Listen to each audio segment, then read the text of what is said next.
The person that I chose to do for my oration or my great speech would be former presidential elect Kamala Harris's concession speech, and it goes on to say, "Thank you, thank you, thank you, thank you."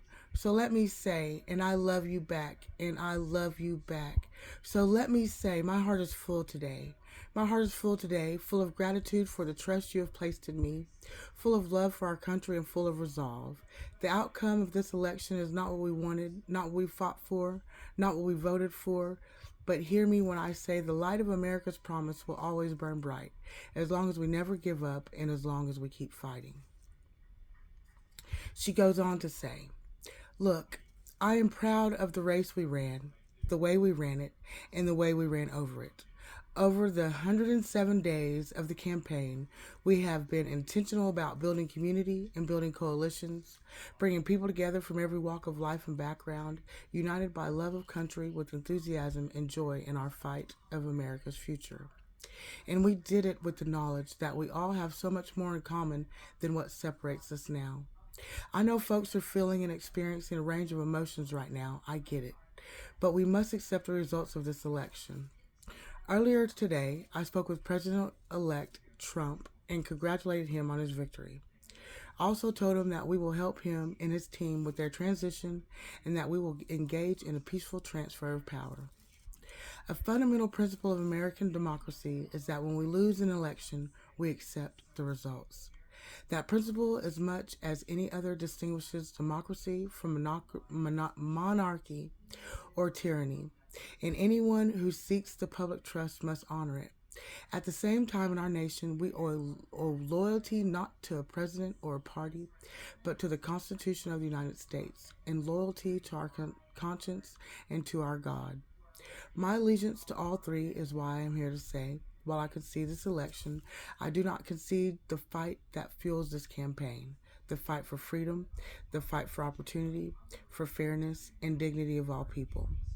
A fight for the ideals at the heart of our nation, the ideals that reflect America at our best. That is a fight I will never give up.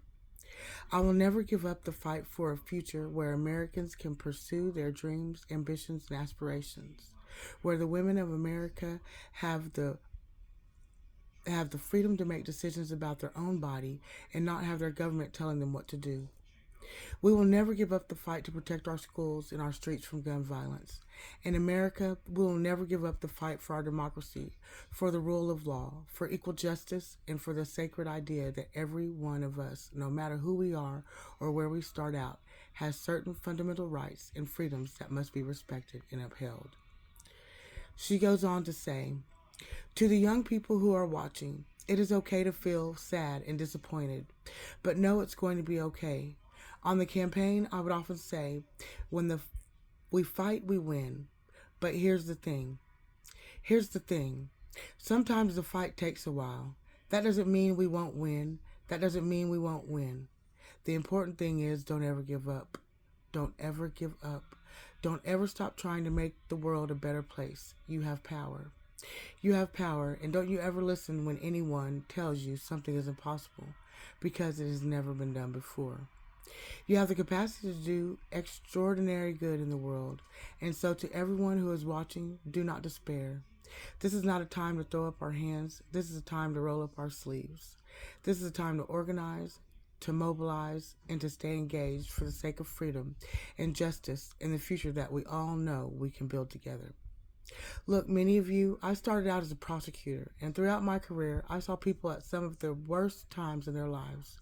People who suffered great harm and great pain, and yet found within themselves the strength and the courage and the resolve to take the stand, to take a stand, to fight for justice, to fight for themselves, to fight for others. So let their courage be our inspiration.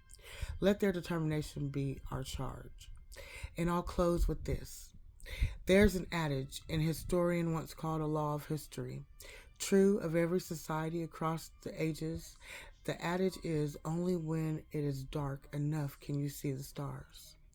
I know many people feel like we are entering a dark time, but for the benefit of us all, I hope that is not the case. But here's the thing, America.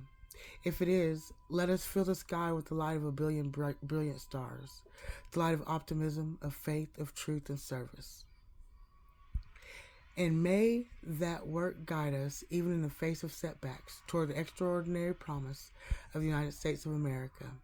I thank you all. May God bless you, and may God bless the United States of America. I thank you all.